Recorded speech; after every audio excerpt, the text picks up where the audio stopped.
క్రీస్తు నామములో శుభములు. ప్రకటించిన రీతిగానే ఈ రోజున మాట్లాడుతున్న అంశం విషపు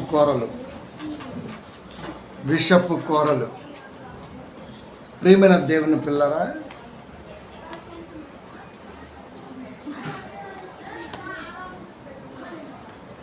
బైబిల్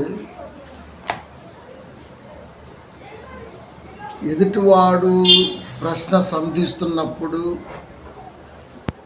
ఆన్సర్ చెప్పకుండా బైబిల్ అయితే ఉండదు.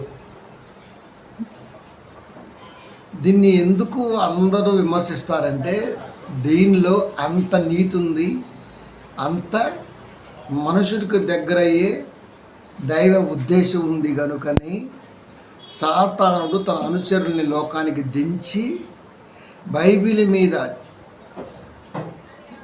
ఏదైతే మనిషికి అర్థం కాలేదో మాట పదం దాన్ని వక్రీకరించే ధోరణిలో మాట్లాడేటట్టుగా చేస్తున్నది వాస్తవం. అయితే ఇది అర్థం చేసుకొని దీనిలో ఉన్నటువంటి ఆలోచనని సమాజానికి అందించాలంటే వాడు బైబిల్ భక్తుడై ఉండాలి. బైబిల్ చదివేవాడు బైబిల్ చెప్పలేడు. రైట్?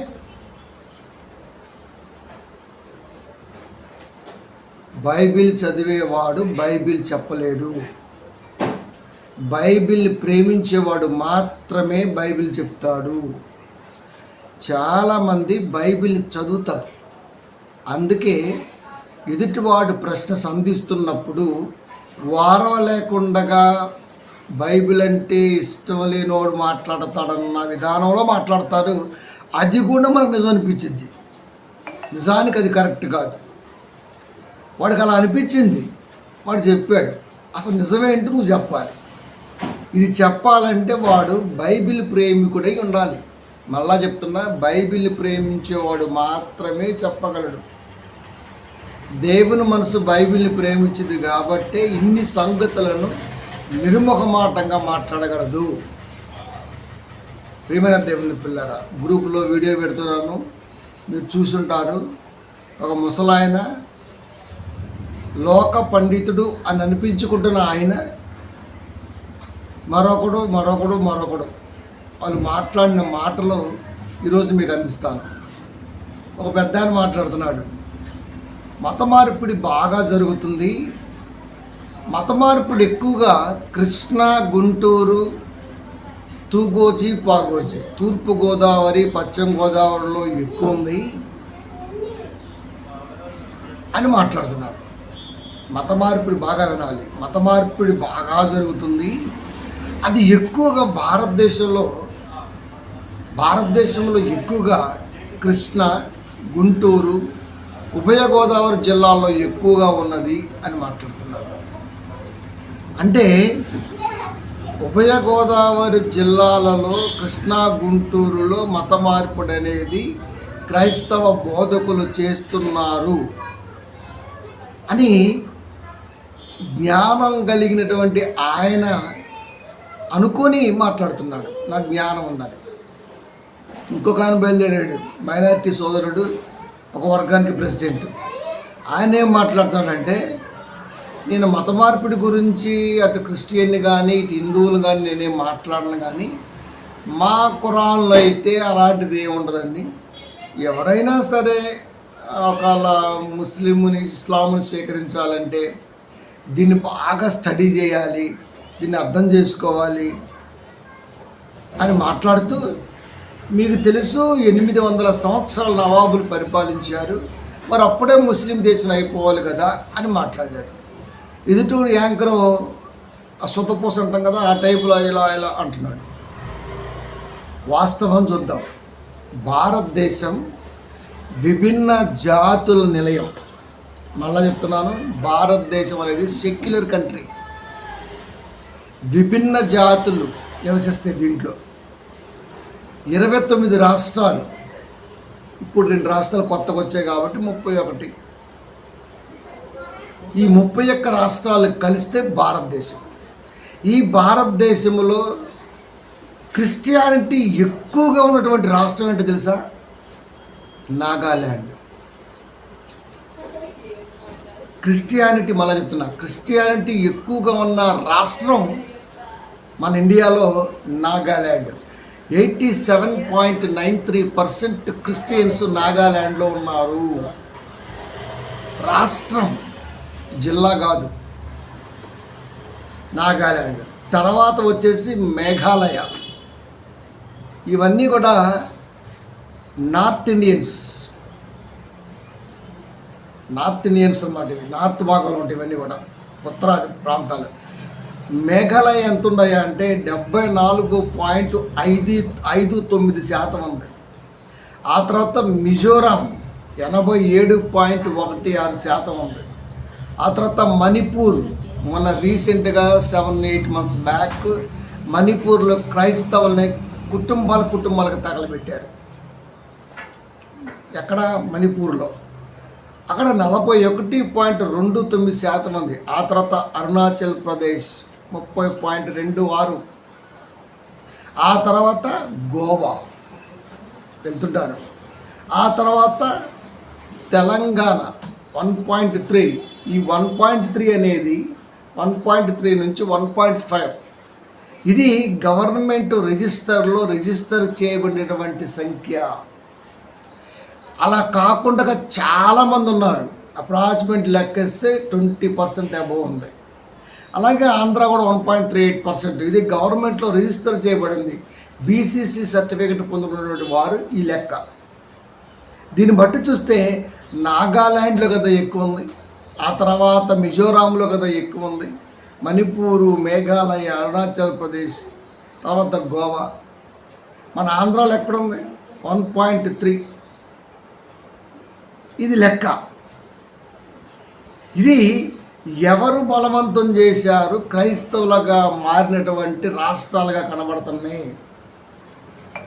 పెద్ద ఆయన చెప్పాడు కదా, కృష్ణా, గుంటూరు, ఉభయ గోదావరి జిల్లాలో మత మార్పిడి బాగా జరుగుతుంది, తెలంగాణ తక్కువ ఉంది. అంటే తెలంగాణ వాళ్ళు తంతారని, ఆంధ్రాలో వల్ల కాదండి. ఆంధ్రాలో అంత సవట్లే, వాళ్ళ దగ్గర పౌరుషాలు అలాంటివి ఉండవు. అంత కుక్క బుద్ధి ఆంధ్ర ఉంది. అది వాళ్ళ దగ్గర అంత జ్ఞానం కూడా ఉండదు. వాళ్ళు ఉసుకో అంటే బుసుకో.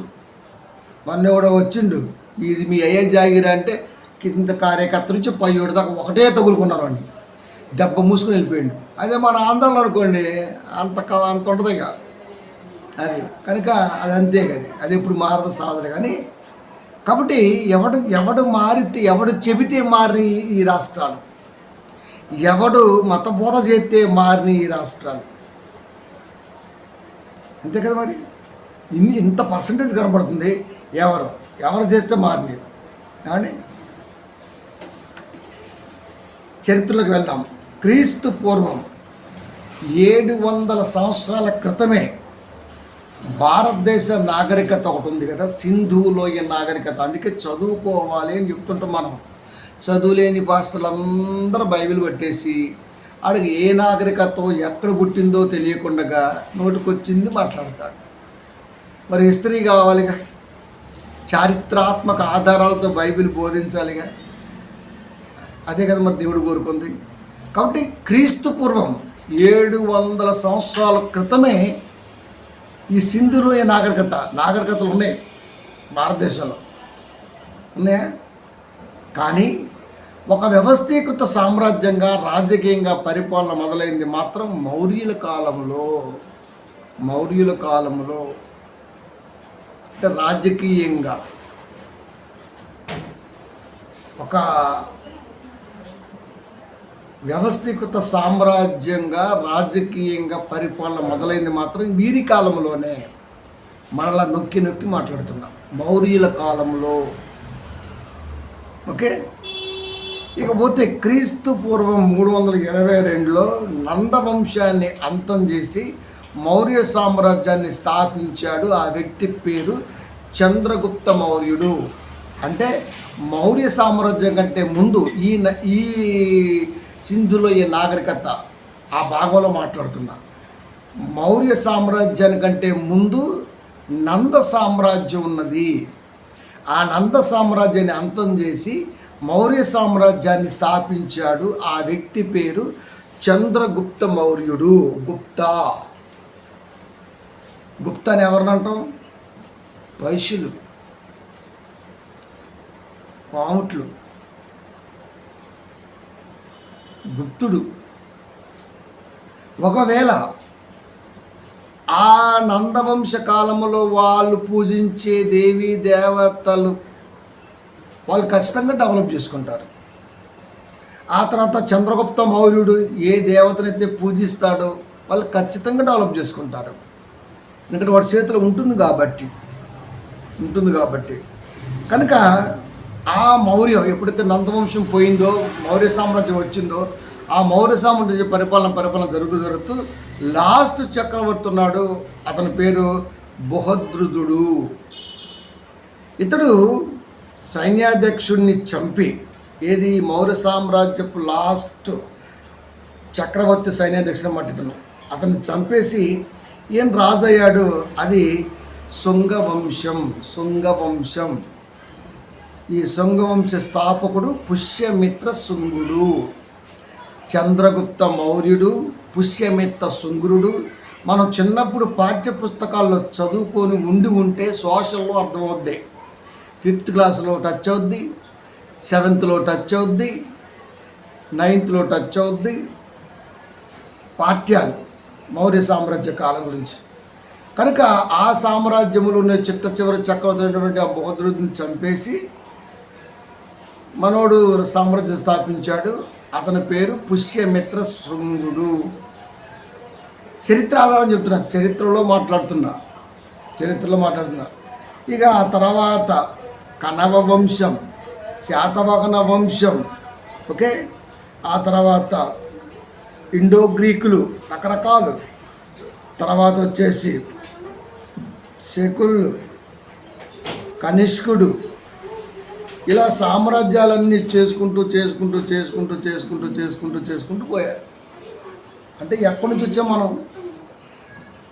సింధులోయ నాగరికత దగ్గర నుంచి వచ్చేసాం.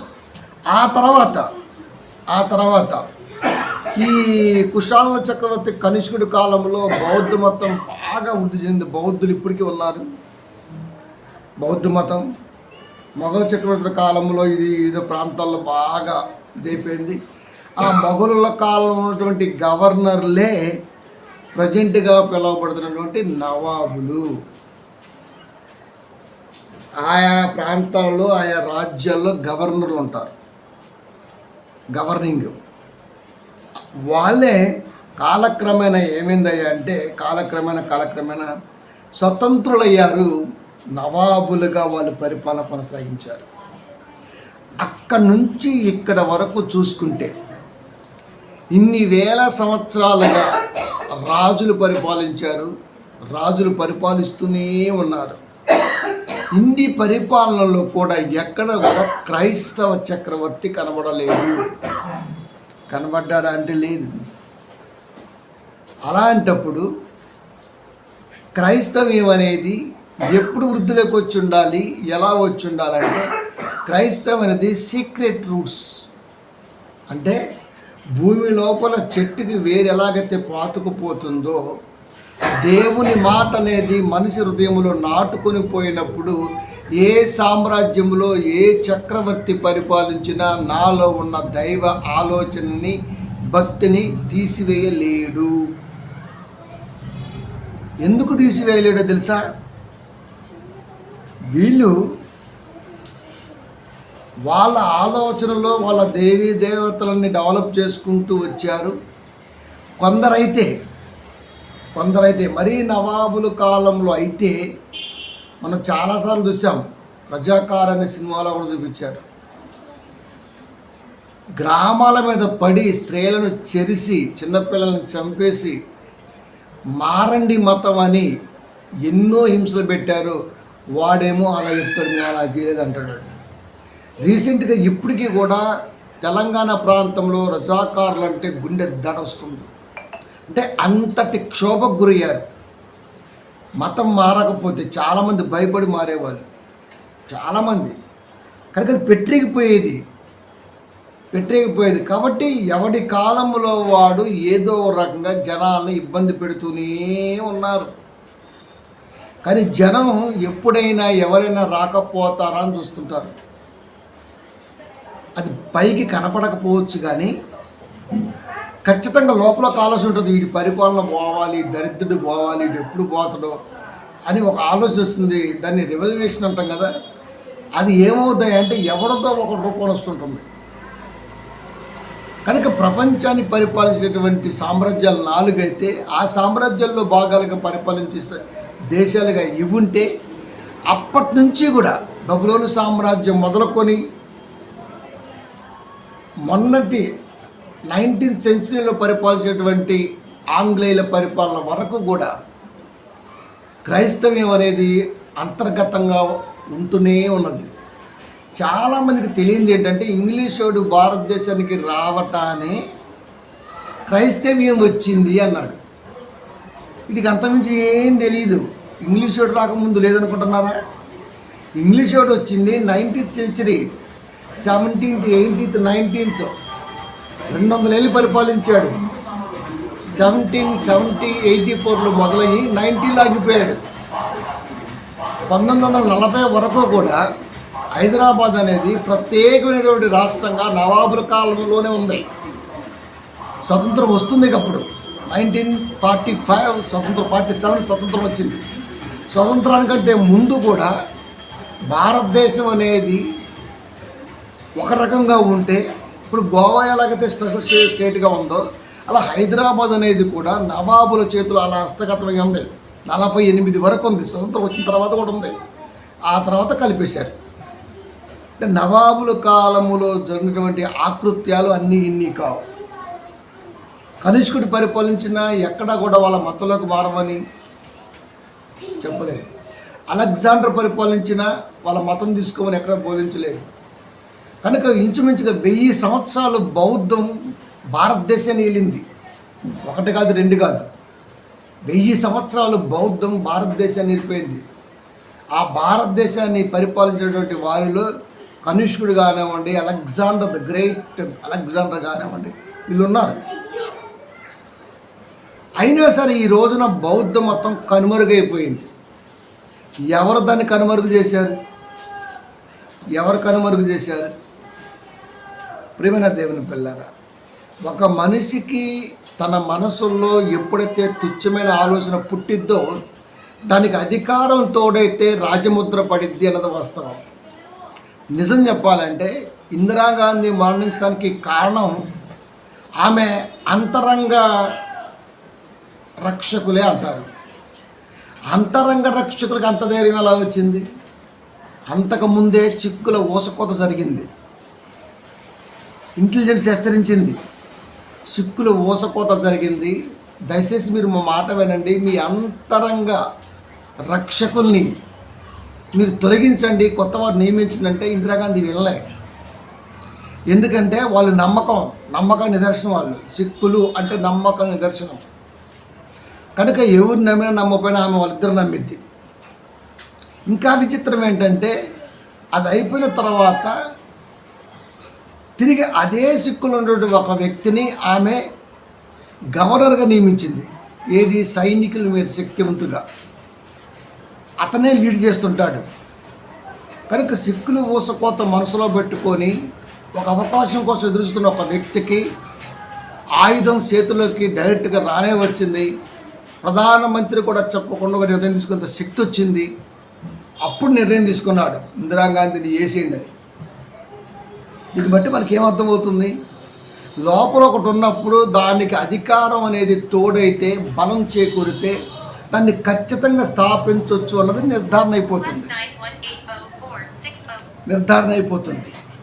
కాబట్టి వీళ్ళు ఎప్పుడైతే అధికారంలో ఉన్నారో, పరిపాలన జరిగిస్తున్నారో, వాళ్ళు వృద్ధి చేసుకుంటూ వస్తున్నారో, రాజ్యముద్ర వేసుకొని చేసుకుంటూ వస్తున్నారో, ఎన్ని చేసినా ఎంత చేసినా 1000 సంవత్సరాలు భూలోకములో భారతదేశంలో బౌద్ధ మతం ఉన్న ఈ రోజున అది కనుమరుగైపోయింది అంటే కారణం దానిలో నుంచి వచ్చినటువంటి కొందరి వ్యక్తుల స్వార్థాలోచన.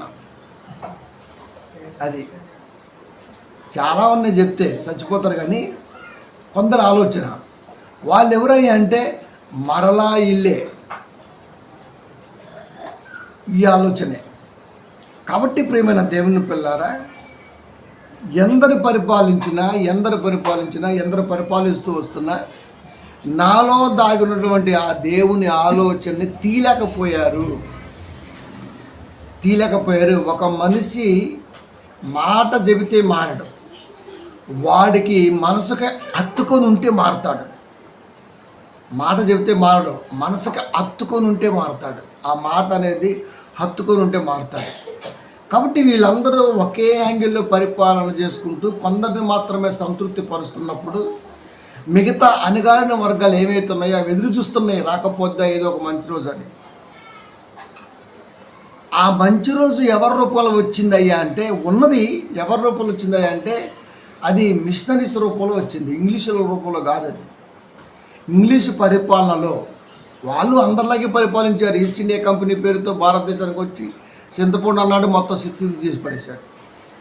అందరూ చేశారు పరిపాలన. వాడు వచ్చాడు, నవాబును పక్కన నెట్టి వాడు వచ్చాడు. నవాబుల తర్వాత వచ్చినప్పుడే వీడు, వీడు ఇంగ్లీషుడు. వీడి కూడా గులాం అయిపోయారు. కనుక ఎట్లాగో వీళ్ళు ఇంగ్లీషులో పరిపాలిస్తున్నారు కాబట్టి ఇప్పుడు మిషనరీస్ కూడా ఇంగ్లీష్ వారే కాబట్టి దాన్ని ఆసరా చేసుకొని బయలుదేరారు. అంటే దీంట్లో రెండు రకాలు, ఒకడేమో దోసుకునేవాడైతే ఒకడేమో ఓదార్చేవాడు. ఆ మిషనరీస్ పుణ్యమే ఈ రోజున భారతదేశంలో ఎక్కడ చూసినా హాస్పిటల్స్ కానీ అంటరానితనం అనేది పోవడానికి కారణం కూడా వాళ్ళే.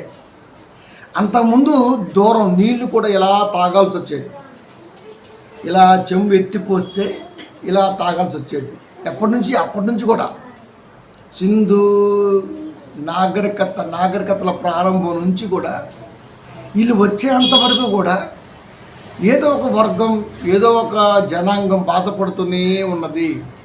ఎప్పుడైతే ఈ భారతదేశాన్ని ఇంగ్లీష్ వారు హస్తగతం చేసుకున్నారో వారిని చూసి దాంట్లోంచి మిషనరీస్ బయలుదేరి వచ్చారు. వాళ్ళు ప్రేమతత్వాన్ని అందరికీ కూడా జనాలందరికీ కూడా పంచడం ప్రారంభించారు. ఒక వర్గానికి కాదు, ఇక్కడ అందరికీ.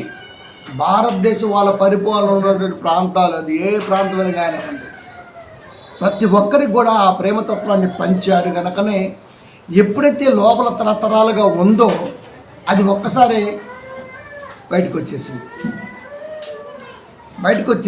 అంటే వాళ్ళు చూపే ప్రేమ, ఆ మిషనరీ చూపే ప్రేమ. కనుక నేపాల్ నుంచి రావాలి, ఇండియాకి రావాలంటే కాబట్టి, నార్త్ నుంచి రావాలి కాబట్టి, భారతదేశం రావాలంటే ఈ ప్రాంతాలన్నీ కూడా అక్కడే ఉన్నాయి కాబట్టి అక్కడి నుంచే సేవను ప్రారంభించారు వీళ్ళు. అందుకే మనోళ్ళు ఏమంటారా అంటే భారతదేశానికి క్రైస్తవ్యం ఇంగ్లీషుడి మూలంలో వచ్చిందండి అంటారు. అది రాంగ్. ఎందుకంటే 52వ సంవత్సరంలో శ్రీలంక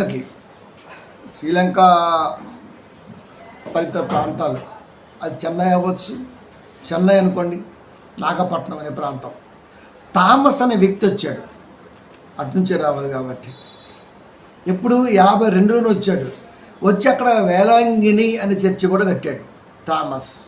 చాలామంది యేసుక్రీస్తు వారి 12 మంది శిష్యుల్లో ఒకడు అంటుంటారు, పేరు కలిసింది కాబట్టి ఒకడు. సరే సెకండరీ, అది పక్కన పెడతాం. కానీ థామస్ అని ఆయన వచ్చాడు. ఇప్పుడు 52లో ఆయన ఆ కేరళ ప్రాంతాన్ని, ఆ చన్నపట్నం ప్రాంతాన్ని, అంటే మద్రాసు ప్రాంతాన్ని, ఆ ప్రాంతాల్లో ప్రేమను పంచడం ప్రారంభించాడు. మనుషుల మధ్య ప్రేమ వారధిని కట్టాడు. అందుకనే క్రైస్తవ్యం కేరళలో 100% కనపడింది. స్టడీ కూడా 100% ఉంటుంది.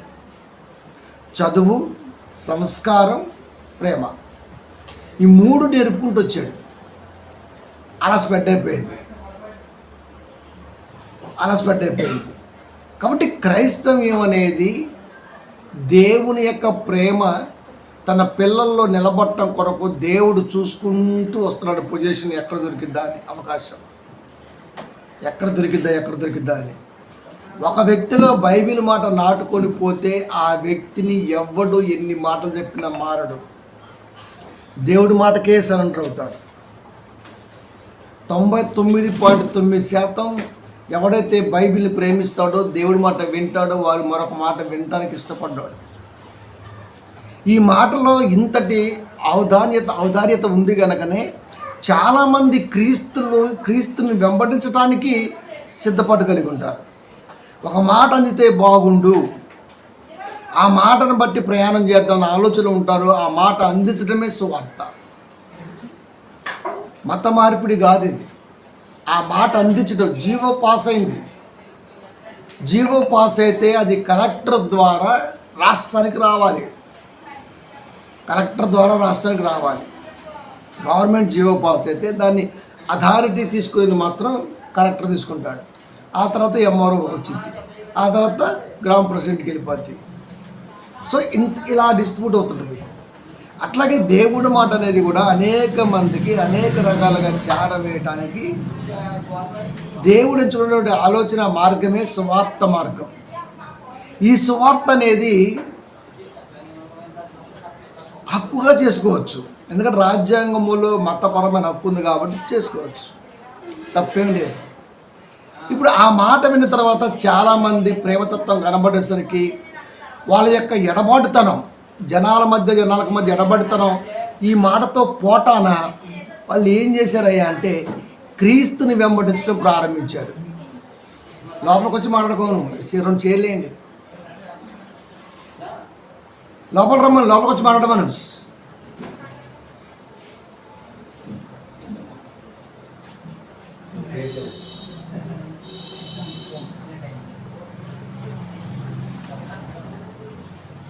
కనుక వెంబడిస్తున్నారు. ఆ మాటను బట్టి వెంబడిస్తారు. ఆ మాట అందకుండగా చేయటం కొరకు ఇలాంటి ముసలోళ్ళు బయలుదేరారు. ఇప్పుడు నాలో ఉన్నటువంటి దేవుని ఆలోచన ఎవడ తీస్తాడు? ఇప్పుడు ఎవడో వచ్చి ఏది చెప్పినా సరే నాలో ఉన్న దేవుడి మాట పోతుందా? పోదు. అలాంటప్పుడు ఆ వ్యక్తి దేవుని వైపు వస్తున్నాడంటే ఆ వ్యక్తి అంతకుముందు ఎలా ఉన్నాడన్నది మాత్రం చూస్తున్నాడు వాడు. కానీ ఆ వ్యక్తికి మరొక వ్యక్తికి మధ్య ఆ బంధం అనేది మనం అందించామా లేదా అని చూడడం. మీరు మా వాళ్ళ మతం మారుస్తారంటే మరి నీ మతంలో ఉంచుకో, ఎవడొద్దన్నాడు? నీ మతంలోనే ఉంచుకో. నీ మతం అంత గొప్పదైతే నువ్వు ఉంచుకో, నీ మతం గొప్పతనం చెప్పడం. ఊరికే దీని మీద పడే ఏడుస్తుడు. మీ బైబిల్లో అన్ని ఉన్నాయి, మీ బైబిల్లో ఇన్ని ఉన్నాయి, మీ బైబిల్లో అది ఉంది, మీ బైబిల్ ఇది ఉందని. మా బైబిల్లో ఏమీ లేదు. మా బైబిల్లో ఏముందో ఆల్రెడీ మేము చెప్పుకుంటూ వస్తూనే ఉన్నాం. కనుక ఇది బహిర్గతంగా సభల రూపంలో లక్షల రూపాయలు హెచ్చించి అనేక మందికి దేవుడి మాట సవాలుతో విసురుతున్నాం ఈ రోజున. ఎలాగైనా సరే విషం చల్లాలి, ఎలాగైనా సరే దీని మీద విషం అనేది చల్లాలి. ఎందుకంటే బైబిల్లో కొన్ని సందర్భాలు చూసినప్పుడు ఆ సందర్భాలు మనిషికి అర్థం కానప్పుడు అవి జుగుప్సకరంగా ఉంటాయి. ఇక ఫస్ట్ దొరికేది, మళ్ళీ చెప్తున్నా, ఫస్ట్ బైబిల్లో దొరికేది ఏదైనా ఉందంటే అది లోతు గారే దొరుకుతాడు. లోతు మానవుడు, మళ్ళీ చెప్తున్నా, లోతు మనిషి. లోతు పిల్లలతో జరిగినటువంటి క్రియ లోతుకు సంబంధం లేనిది. అక్కడ రాయించుంది మద్యము త్రాగించనుంది అక్కడ. రైట్, నువ్వు అనుకునే యాంగిల్ వద్దాం, అది తప్పే. మరి ఇంకొకటి అడుగుతున్నావు, అది కూడా సమాధానం చెప్పాలా? మీరు పూజించే, మీరు గౌరవించే, మీరు గొప్పగా చెప్పుకునే బ్రహ్మ తన కుమార్తె అయినటువంటి ఆమెని, సరస్వతిని, చదువుల తల్లి అంటాం మనం, ఆమెతో ఆయన ఎంచక్క ఇంతకంటే ఘోరంగా జరిగించి పడేశాడు. అది తన కూతురితో బ్రహ్మ కాపురం చేశాడు సరస్వతితో. ఇది మీరు రాసుకుందే. ఇది ఎలా సాధ్యం? ఇది ఎలా? వీడికి ఆన్సర్ ఉండదు. వీడేం చెబుతాడంటే అది బ్రహ్మధ్యానముతో చూడాలి, బ్రహ్మజ్ఞానంకి అర్థమైందంటే మరి మేమేమైనా పడుద్ది ఆయన. మరి మీరు అంత జ్ఞానులు కదా. మరి ఇది ఒకటి కాదు సుమా, ఇలాంటివి ఎన్నో ఉన్నాయి. కానీ ఇక్కడ విమర్శించడం, ఎందుకంటే నా దేవుడు మాకు ఏం చెప్పాడయ్యా అంటే వేరొక దేవుని నామాన్ని మీరు ఉచ్చరించకూడదు. అందుకే మేము అవి మాట్లాడం. కాబట్టి కౌంటర్కి ప్రతి కౌంటర్ ఖచ్చితంగా ఉంటుంది. కానీ అది కాదు సమాధానం. ఇన్ని ఇబ్బందులు పెడుతున్నా, ఇంత క్షోభకు గురి చేస్తున్నా, ఇంత హీనంగా చూస్తున్నా నడిస్తే అడుగులు పడితే ఆ అడుగుల్లోంచి మేము అడుగులు వేయకూడదని చెప్పేసి ఎంత క్షోభకు గురి చేశారో క్షోభకు గురైనటువంటి తెలంగాణ ప్రజలను ఎత్తి చెప్తారు. అప్పుడు కదా సాకల ఐలమ్మ బయలుదేరింది, అప్పుడు కదా అనేక మంది మేధావులు మహానుభావులు బయలుదేరారు, విప్లవం లేవకొచ్చింది కదా. ఇవన్నీ ఏమవుతాయి? ఇవన్నీ ఎందుకు వచ్చాయి? ఇంత బాధ ఎందుకు వచ్చింది? మనిషిని మనిషిగా చూడలేదు కనుకనే ఈ విప్లవం బయలుదేరింది. అలా చూడలేదని మీరు చెప్పరు వీళ్ళు. కానీ క్రీస్తు అలా చూశాడు, క్రీస్తు మాట అలా చూసింది కనుక దీనికి ఆకర్షితులయ్యారు. అందుకే దీనిలోకి చాలామంది అనేక విభిన్న జాతుల వారు ఈ మాటకు ఆకర్షితులై ఈ రోజున బైబిల్ పట్టుకొని కూడా బోధిస్తున్నారు. చాలా తప్పో సెకండరీ బోధిస్తున్నారు. అంటే క్రీస్తు మాటకున్న గొప్పతనం ఒక్కసారి నాటబడిందంటే ఈ నాటబడిన దాన్ని ఎవడో కూడా పీకలేడు మనసులో నుండి. కాబట్టి ఈ నాగాల్యాండ్ కానీ మిజోరాం కానీ మేఘాలయ కానీ వీళ్ళు చెప్పుకున్నటువంటి కృష్ణా, గుంటూరు, ఉభయ గోదావరి జిల్లాలు కానీ తెలంగాణలో హైదరాబాద్ మెజారిటీ ప్రాంతం కానివ్వండి, వీటన్నిటిలో ఎవడు మత మార్పిడి చేస్తే మనిషి మారాడు, ఒక వ్యక్తి కాడికి వెళ్ళి ఎవడైనా సరే ఇంటర్వ్యూ చేయండి. మీరు మొన్నటిదాకా దాన్ని పూజించారు కదా, దేన్నో ఒకదాన్ని. ఈ రోజున ఎందుకు క్రైస్తవులకు వెళ్ళారు నిజాయితీకి చెప్పండి.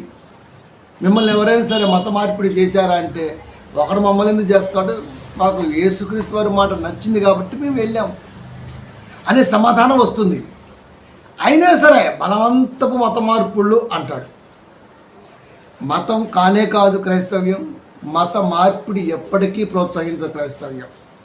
ఇకపోతే ఇంకొక ఆయన చెప్పాడు కదా, ప్రెసిడెంట్ గారు, మైనారిటీ ప్రెసిడెంట్ గారు, మా ఇస్లాంలోకి వస్తే దాన్ని బాగా స్టడీ చేయాలని. మరి క్రైస్తవులకు రావాలంటే స్టడీ చేయాలి కదా, ఈ మాట అందాలి కదా, ఈ మాట గొప్పతనం తెలియాలి కదా. అందుకే కదా మేము మీటింగ్లు పెట్టేది.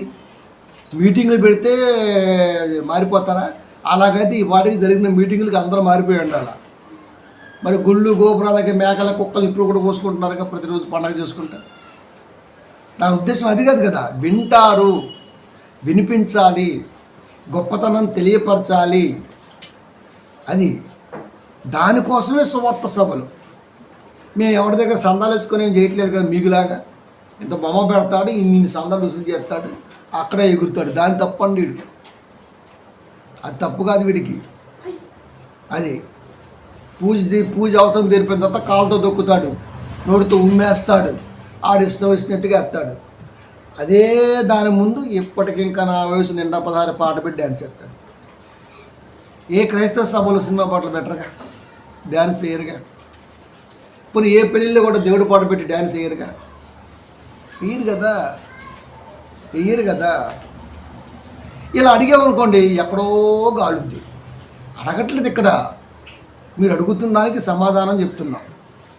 కాబట్టి ఇంతమంది పరిపాలన చేసినప్పుడు వీరందరూ కూడా క్రైస్తవేతరుల రాజులైనప్పుడు వారు వారి మతాన్ని వృద్ధి గాంచుకుంటారు. కానీ క్రైస్తవ్యాన్ని ఇంక ఎంకరేజ్ చేస్తారు? నవాబులు క్రైస్తవాన్ని ఎంకరేజ్ చేస్తారా? లేదే. మౌర్య చక్రవర్తులు ఏమైనా చేస్తారా? లేదే. ఆ శృంగవంశ స్థాపకుడు పుష్యపతి శృంగ ఏమన్నా చేస్తాడా? లేదే. వాళ్ళకి ఏ దేవతలు ఉంటాయి, వాళ్ళు చేసుకుంటారు, అంతే కదా. మరి ఇది ఎలా చెందింది? ఎవడ మతం మారిస్తే వచ్చింది? ఒకడు మారితే, ఒకడు చెబితే మనిషి అనేవాడు మారడం. వాడికి అర్థమైన రోజున వాడు ఖచ్చితంగా మారుతాడు.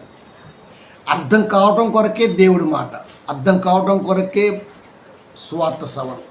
నీకు నచ్చిందనుకో విను, నచ్చలేదనుకో వింట మానేస్తావు, చెప్పాల్సిన అవసరం లేదు. ఇప్పుడు ప్రశ్నిస్తున్నావు అంటే నువ్వు ఏదో బైబిల్ పండితులు వినట్టుగా మాట్లాడుతుంటాడు. ప్రశ్నించేవాడు అందరూ పండితులు కాదు, గుర్తుపెట్టుకోండి. ప్రశ్నించాడంటే మళ్ళీ తిరిగి మనల్ని ప్రశ్న ఎత్తే మన దగ్గర ఆన్సర్ ఉందా అని వెతుక్కోవాలి. ప్రశ్నించాడు, ఆ ప్రశ్న మనం చెబుతాం, మళ్ళీ మనం ప్రశ్న వేస్తాం, ఈ దగ్గర ఆన్సర్ ఉందా ఇది ఎత్తుక్కోవాలి. వాడి దగ్గర ఆన్సర్ ఏమో వాడికి అనుకూలంగా ఉంటుంది, కానీ బైబిల్లోకి వచ్చిన దానికి మాత్రం మనం చెబితే అలా ఒప్పుకోడు. అంటే క్రైస్తవం ఎంత గొప్పదో మీకు చెబుతున్నా.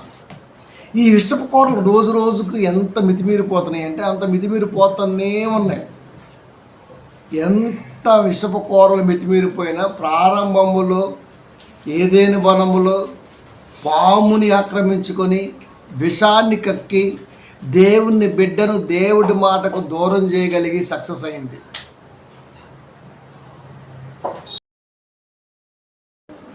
ప్రారంభంలో ఏదేని వనములో విషపు కూరలు నింపుకున్నటువంటి సాతానుడు పామును ఆక్రమించి దాని రూపములో దేవుని మాటను దేవుని బిడ్డకు దూరం చేయగలిగి సక్సెస్ అయ్యింది అనుకుంది.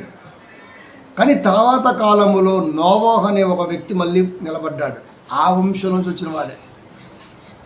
అంటే అది ఎన్ని విషపు కూరలు ఎంత విషాన్ని చిమ్ముతున్నా ఖచ్చితంగా దేవుడు తన మాటను నిలబెట్టుకోవడం అందించడం కుటుంబాన్ని నిలబెట్టుకుంటాడు. అలా అలా అలా ఎదిగిన కుటుంబమే క్రైస్తవ కుటుంబం. ఇది మత మార్పుడితో సాధ్యమయ్యేది కాదు.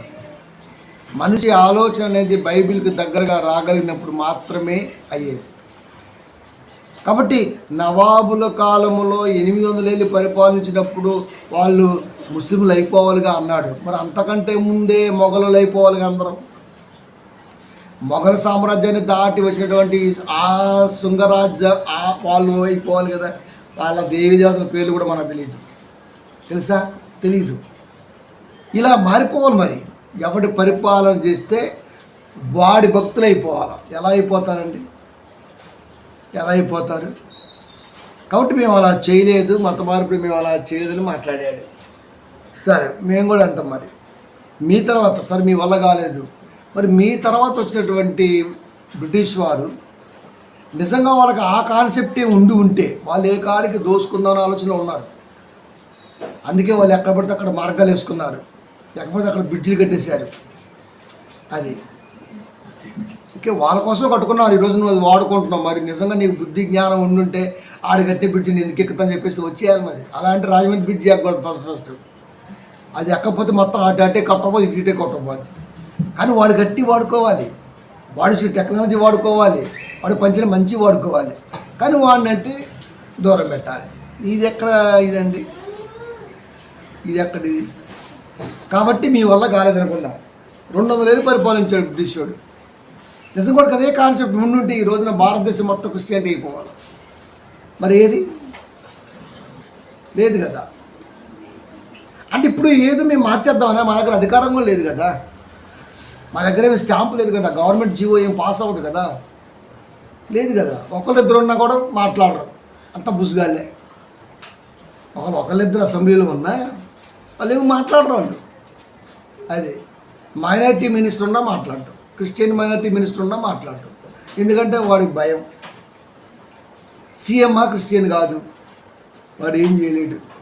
ఒకరు అయినా సరే సహమద్దడమే చెబుతాడు తప్ప ఇలా మత మార్పిడి మీద విద్వేషరాగలు కొట్టి ఇలాంటి ఏమి చేయడు క్రైస్తవుడు ఎప్పుడు కూడా. కాబట్టి దేవుడు ఏం చెబుతున్నాడంటే అధికారాన్ని మీకే ఇచ్చాడు, ఏం చేస్తారో చేయండి, కానీ లోపల నాటబడ్డదాన్ని మాత్రం మీరు తీయలేరు అని చెప్పాడు దేవుడు. అలా తీయలేకపోయారు కనుకనే ఈ రోజున భారతదేశంలో క్రైస్తవ్యం అనేది అద్భుతంగా డెవలప్ అవుతుంది. ఒక డెవలప్ చేస్తే అవుతుంది, ఒక వ్యక్తికి నచ్చితే అవుతుంది. కాబట్టి బ్రిటిష్ వారి కాలంలోనే క్రిస్టియానిటీ మొత్తం అయిపోవాలి. మరి అక్కడ ఏంది కాల అంటే వాళ్ళు వచ్చిన కాన్సెప్ట్ కూడా వేరే. కాబట్టి నవాబులు రాని, బ్రిటిషుడు రాని, మరొకరు రాని వాళ్ళని యాంగిల్లో పరిపాలన చేసుకుంటూ వెళ్ళిపోయారు.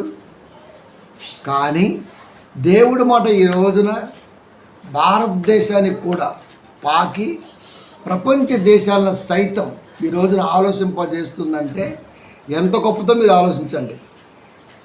ఎంత గొప్పతో మీరు ఆలోచించండి. దేవుడి మాట ఎంత గొప్పతో ఆలోచించండి. అందుకనే యేసుక్రీస్తు వారు స్పష్టంగా చెప్పారు, నైనా మేము రాజ్యాల కోసమో లేకపోతే అధికారం కోసమో రాము. చాలామంది క్రైస్తవ పాస్టర్లు ఏం చేస్తారంటే మాకు అధికారం కావాలి ముందుకు వస్తుంటారు. క్రైస్తవ రాజ్యాధికార ఐక్యవేదిక సదస్సు అని పెడతాడు. ఒకడేమో శాంతి పార్టీ పెడతాడు, ఒకడేమో మరొక పార్టీ పెడతాడు. ఇక్కడ కోడపల్లి ఒకడు ముసలోడు 70-77 ఏళ్ళు ఉంటాయి, కూర్చుంటే ఎవడో లేతే కూర్చోడు, మొత్తం నల్ల కిర్రు మన శబ్దం అవుతుండే. ఆడేం చేస్తాడు? నువ్వు ఆడయుద్ధం చేస్తావు, నీకెందుకు? నీ కాడకొచ్చి సీఎంఏ ప్రార్థన చేయించుకునేంతగా నువ్వు నిన్ను దేవుడు పెడితే నువ్వెందుకురా నువ్వు వార్డు మెంబర్కి వెళ్తావు? జాలదా? కనుక క్రైస్తవుడికి రాజకీయానికి సంబంధమే లేదు. బైబిల్ ఎప్పుడో తెగేసింది. ఇప్పుడు రాజకీయం కూడా కొత్తగా తీసుకొచ్చి ఏమంటున్నారంటే మనోళ్ళు కూడా రాజకీయాలు ఉంటే మనకి బాగా బలం ఉంటుంది అంటాడు. చర్చిలోనేమో యేసు నా బలం అంటాడు, బయటికి వెళ్తేనేమో రాజకీయం నా బలం అంటాడు. ఇంతగా యేసుక్రీస్తు వారి నీ బలమా రాజకీయ బలమా? ఎవరు ఏ బలం? సింహాల బోన్లోకి వెళ్ళినా భయపడాల. పోలీస్ స్టేషన్కి వెళ్ళామనుకోండి ముందు మనం భయపడిపోతుంటాం అంతే. బాబు ఎట్టా ఏమో నువ్వు ఆల్రెడీ ప్రభువు చెప్పేసి వదిలేసి అయిపోయా, అది వేసే అయిపోద్ది అంతే. అది కార్యక్రమాన్ని చూసుకుంటాడు అంతే. నువ్వు ఊహించని కార్యక్రమం చూసుకుంటాడు, నువ్వు ఊహించని చూస్తాడు ఆయన. అట్లా కాదు. కాబట్టి రాజకీయం కావాలా వెంటనే దానికి ఆ సపోర్ట్ కావాలి.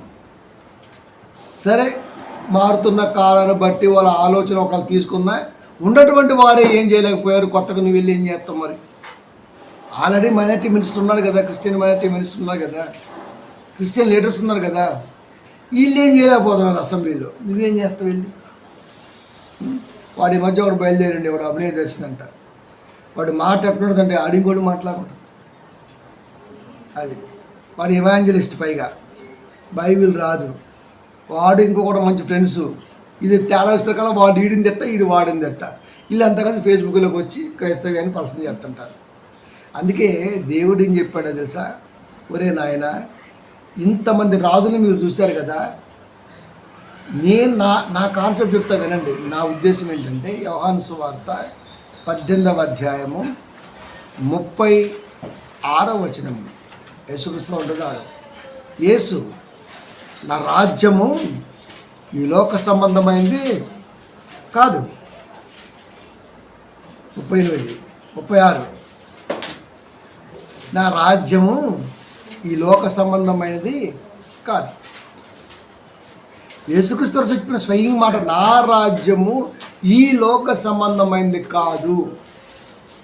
అంటే దేవుని రాజ్య స్థాపన ఎప్పుడు జరిగింది? ఎప్పుడూ జరిగింది. భూమి మీద దేవుని రాజ్య స్థాపన అపోస్తుల కాలంలోనే పెంతెకొస్తు పండగ దినాన జరిగింది. అక్కడ నుంచి క్రిస్టియానిటీ పునాది బలం పుంజుకుంది. అది అక్కడి నుంచి ఇక క్రీస్తు పూర్వం అని చెప్పుకుంటే అది సింధులో నాగరికత వెళ్తే ఆ నాగరికత బాబిలోని టచ్ చేస్తుంది. ఒక ప్రపంచాన్ని పరిపాలించినటువంటి మహాసామ్రాజ్యాల్లో ఒకటి బాబిలోనియాకి వెళ్ళిపోతుంది. అది సింధులోయ నాగరికత కంటే ముందు బాబిలోనియా ఉంది. అది మనం లెక్కేసింది ఈ సెషన్లో సింధులోయ నాగరికత నుంచి మాట్లాడాం మనం. దానికంటే ముందు బాబిలోనియా ఉంది. మాదీయ పారసీక ఉంది, తర్వాత గ్రీక్ ఉంది, తర్వాత రోమా ఉంది. ఇవి ప్రపంచాన్ని పరిపాలించాయి, రాష్ట్రాలను కాదు, భారతదేశాన్ని కాదు. ఇప్పుడు మనం చెప్పింది ఈ చంద్రగుప్త మౌర్యుడి దగ్గర నుంచి మాట్లాడుకుంటూ వచ్చింది భారతదేశాన్ని పరిపాలించిన వారి ఇల్లు. అవి ప్రపంచాన్ని పరిపాలించాయి. అవి సింధులోయ నాగరికత కంటే ముందే బాబులోని సామ్రాజ్యం. దాంట్లో దానియేలు గారు, కోరేషు, మహానుభావులు అందరూ ఉన్నారు. ఆ కోరేషు కాలంలో నదీ పరివాహక ప్రాంతాలను కలిపే సింధులోయ నాగరికత అన్నారు. కాబట్టి బైబిల్ ఎప్పుడు కూడా ముందే ఉంటుంది. ఇది తెలియకే మాట. మీరు రాసుకున్నారా అంటే మళ్ళీ పైగా వేందు రాసుకుంటారా? ఇంకోసారి ఏమో అసలు మీకు జ్ఞానమే లేదంటారు. మళ్ళీ జ్ఞానం లేదంటాడు, రాసుకున్నామంటాడు, అన్నీ వాడే మాట్లాడుతుంటాడు. ఏదేమైనా సరే క్రైస్తవుడు దెబ్బకి ఎవడైనా సరే అనాల్సిందే, కొట్టాల్సిందే. అందుకే యేసుక్రీస్తు అన్నమాట, నా రాజ్యము ఈ లోక సంబంధమైంది కాదు. దేవుని రాజ్యం అనేది ఈ లోక సంబంధమైనది కాదు కనుకనే మాకు గవర్నమెంట్ నుంచి జీవోలు ఇచ్చే నాయకులు లేరు. మాకు గాడ్స్ జీవోనే వచ్చింది. మీది జీవోనే, మాది జీవోనే. మీది గవర్నమెంట్ ఆర్డర్, మాది గాడ్స్ ఆర్డర్. జీవో కలిసింది కదా అని చెప్పేసి మాట్లాడకూడదు, మాది గాడ్స్ ఆర్డర్. అందుకే క్రైస్తవుడు బలం, క్రైస్తవుడి బలహీనత వాక్యమే. నా రాజ్యము ఈ లోక సంబంధమైంది కాదు.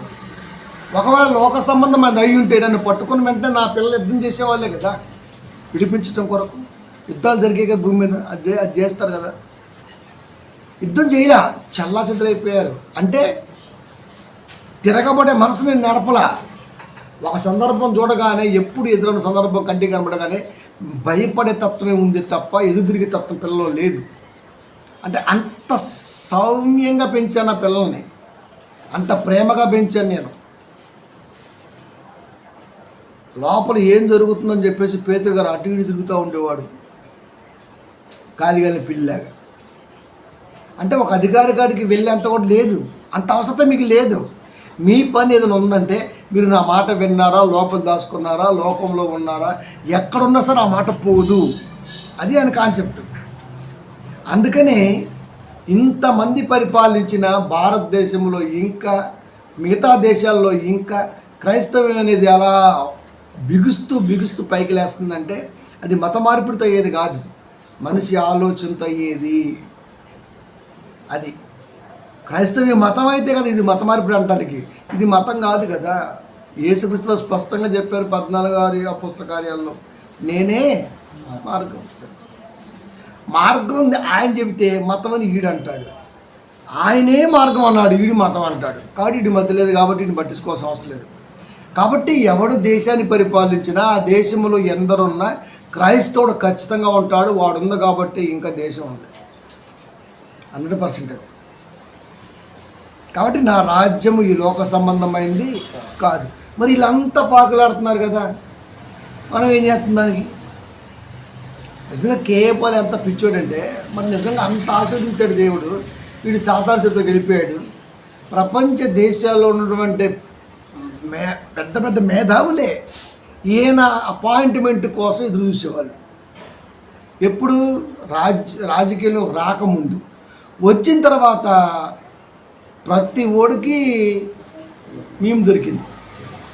అంటే ఏ టైప్లో దిగజారిపోయింది మీరు చూడండి. కేపాలు టచ్ చేయాలంటే ప్రపంచ దేశాలు ఎవడం వల్ల కాదు. అది అంత మగోడి స్థితిలో పెట్టాడు దేవుడు. వీడేమో మాడగాడు అయిపోయి పిచ్చినా బట్ట అయిపోయాడు. మనం ఏం చేస్తాం? అంటే దేవుడు ఇచ్చిన జ్ఞానాన్ని వృధా చేసుకున్నాడు. అది పిఎంఏ నీ కోసం వెయిట్ చేస్తున్నాడు. నీకెందుకురా ఎమ్మెల్యే ఎక్కువ? కరెక్ట్గా 60 నెలలు ఊడిపోద్ది అది. అది ఏ పిఎం వచ్చినా సరే నీ అపాయింట్మెంట్ కోసం ఎదురు చూడాల్సిందే, నువ్వు ఇచ్చే ఫండ్ కోసం ఎదురు చూడాల్సిందే. కానీ ఈరోజు ఏమైపోయాడు అంటే, దేవుడిచ్చిన ఘనతని ఎవడైనా సరే వాడు స్వాలోచన కోసం వాడుకుంటే దాన్ని మళ్ళీ వెనక్కి లాగేసుకుంటాడు. ఎక్కడ స్థిరంగా ఉంచాడు దేవుడు, పవర్ తీసేసుకుంటాడు.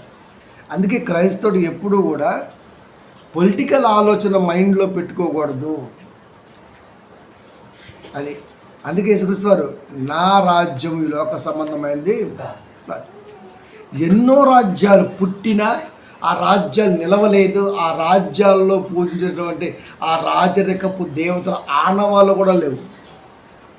చంద్రగుప్తుడి పరిపాలించేటువంటి ఆ దేవత ఆనవాళ్ళు ఈ రోజున ఉందా? తప్పుగా కాదు, ఇక్కడ అసలు ఉందా అంట లేదు. 1000 సంవత్సరాలు భారతదేశాన్ని పరిపాలించిన బౌద్ధ ఆలయాలు ఆరామాలు కూడా ఈ రోజున కనుమరుగైపోయాయి. లేవు ఉండవు. కానీ దేవుడు మనసులో కట్టుకున్నాడు గూడు గనకనే నువ్వు ఎక్కడికి వెళ్ళినా సరే ఆ గూడు వాడు పోతే తప్ప పోదు. మనిషి మరణంతో పోవాల్సిందే కానీ అది పోదు. అది ఎన్ని సంవత్సరాలైనా సరే అలా ఉండిపోతుంది. అంటే దేవుడు ఎక్కడ నాటాడో మీరు చూడండి, కాబట్టి ప్రియమైన దేవుని పిల్లారా, క్రైస్తవం అనేది బ్రిటిష్ వాడు తెచ్చింది కాదు, అంతకంటే ముందే తోమా ద్వారా వచ్చింది. మళ్ళా చెప్తున్నా, తోమానే ఆయన శిష్యుడా కాదా?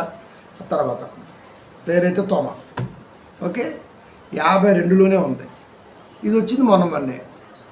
ఎప్పుడైతే ఇది వచ్చిందో దాని లోపల మిషనరీస్ అనేది ఒకటి మంచిది వచ్చేసి ఈ రోజున అనేక మందికి ఆ ప్రేమతత్వాన్ని బోధించబట్టి క్రైస్తవ్యం గొప్పగా ఇంకా వృద్ధి చెందింది. కనుకనే బ్రిటిష్ వారి కాలంలో ఆ పేరు వచ్చింది, ఆ మచ్చ వచ్చింది.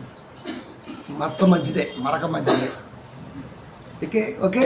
అది ఎందుకంత గొప్పగా డెవలప్ అయింది అంటే వాళ్ళు చేరదీశారు, వీడు దూరం పెట్టాడు, వాళ్ళు హత్తుకున్నారు. ఇప్పుడు మదర్ తెరీసా ఉంది, ఆగ్నస్ గోన్షా బొజాక్షు, యుగోస్లేవియా, అక్కడి నుంచి కోల్కతా వచ్చింది. ఆమె ఏం చేసింది తెలుసా? స్లమ్ ఏరియాలో పిల్లల్ని గొప్పలం చేసింది. స్లమ్ ఏరియాలో అంటే ఎట్లుంటుంది మీరు చూడండి, వాళ్ళు అలాంటి వారికి స్నానం చేయించటం, బట్టలు వేయించటం, తర్వాత దగ్గర తీయించటం, కుష్టి రోగులకి సేవ చేయటం, ఆ రోజు యేసుక్రీస్తు చేసినట్టుగా. ఇవన్నీ కూడా ఏమైనాయి అంటే ఆమె సెంట్రల్ గవర్నమెంట్ ఆమెకి మదర్ అనే బిరుదిచ్చింది, మదర్ తెరీసా అని బిరుదిచ్చింది. ప్రేమతత్వం. ఆమె చేసిన మత మార్పిడి కాదు కదా, ఒక మనిషిని మనిషిగా చూడమని, నేను చూస్తున్నానని, మనిషి రూపంలో నేను చూస్తున్నానని చెప్పి లోకానికి చెప్పింది. దీన్ని కూడా వక్రీకరిస్తున్నారు ఈరోజు నీళ్ళు. అలాంటి సేవా కార్యక్రమం అడ్డం పెట్టుకొని మా వాళ్ళని మార్చేసారు అంటారు మళ్ళా. ఇప్పటికీ మీరు చూడండి, చాలా ప్రాంతాల్లో నీళ్ళు ఎత్తే పోస్తారు. మనకి ఇక్కడ తెలియట్లేదు కానీ కొంచెం లోపలికి వెళ్తే తెలంగాణ ప్రాంతాల్లో కొంచెం ఆ హుస్నాబాద్, హుజూర్ ఆ ప్రాంతానికి లోపలికి వెళ్తే వాళ్ళు ఇప్పటికీ కూడా ఇలాగే పోస్తారు. ఇప్పటికీ కూడా నీళ్ళు అడిగామనుకోండి, ఇప్పుడు కూడా ఇలాగే పోస్తారు. అఫ్కోర్స్ ఎవరు అడిగే స్థితిలో లేడు. అవసరమైతే ఒక టాటా బాటిల్ తీసుకుని తాగేస్తాం, కానీ మనం ఏం అడగం. కానీ మామూలుగా అడగాల్సి వస్తే అలాగే. ఇప్పటికీ కూడా చెరువులు, ఇప్పటికీ ప్రజెంట్గా ఆ చెరువులు ఒక వర్గం వాళ్ళు తాగాలి, దాని పెద్ద యుద్ధాలు జరుగుతుంటాయి. అంటే ఇంత అంటరానితనం జనాల్లో ఉందా? మరి ఉన్నప్పుడు ఈ రోజున మాట్లాడుతున్నటువంటి ఈ గుంపు మరి దాన్ని కదా పారద్రోలాలి. మనమంతా ఒకటే, సబ్బన్న వర్ణాల పిల్లలు మనందరం ఒకటే. ఆ ప్రేమతత్వం అనేది మనలో ఉండాలని చెప్పేసి మీ గ్రంథాల్లో ఉంటే దాన్ని మీరు ప్రబోధించి గ్రామాల్లో ఉన్న ప్రజల్ని చైతన్యవంతులు చేసి, విద్యావంతులు చేసి మీరు ఆ ప్రేమను చాటొచ్చు కదా. అది చేత కాదు. అది క్రైస్తవుడు చేశాడు అనుకోండి, మతం మారుస్తున్నాడు. ఇదే కోల, వాడు చెయ్యడు ఏడు. అది మనోడు ఒకడు ఉన్నాడు, ఇక ఏ టైప్ అంటే ఆ టైప్ అనమాట. ఇక నేను వచ్చానంటే సంపద సృష్టిస్తా అన్నాడు. దిక్కు దేశం లేదు ఇంతవరకు. ఆంధ్రాలో మొత్తం గోడికి కొంటున్నారు. ఇప్పుడు ఏమంటుండవు, మన దగ్గర పరిస్థితులు బాగలేదు, అనుకూలంగా లేవు అన్నాడు. వాలంటీర్కి 5 కాదు 10,000 ఇస్తా అన్నాడు. ఎన్ని వాగ్దానాలు చేశాడో, ఒక్కటి కూడా నిర్వర్తించాల. సినిమా యాక్టర్ హెచ్లోడు వచ్చాడు, వాడైతే నాకు పెట్టే కొను ఉంది అది అన్నాడు అంతే. ఇప్పుడు ఏకంగా వాడు కూడా ఉల్టా అయిపోయాడు. గుళ్ళు పడగొట్టలో వాడే ముందున్నాడు. నేను బాప్తీసం తీసుకున్న ఎలక్షన్ ముందు పాస్టర్లందరూ కూర్చోబెట్టుకొని వాళ్ళతో సోది వేసేసుకొని ఫోటోగ్రాఫ్ తీసేసుకొని మంచి మ్యాటర్ రాయించుకున్నాడు. మనం అంతా బుసుకు వేసేసాం. ఇప్పుడు వాడే మళ్ళీ సనాతన. అప్పుడేమో సేగివీరా అన్నాడు, ఇప్పుడేమో సనాతన అంటున్నాడు.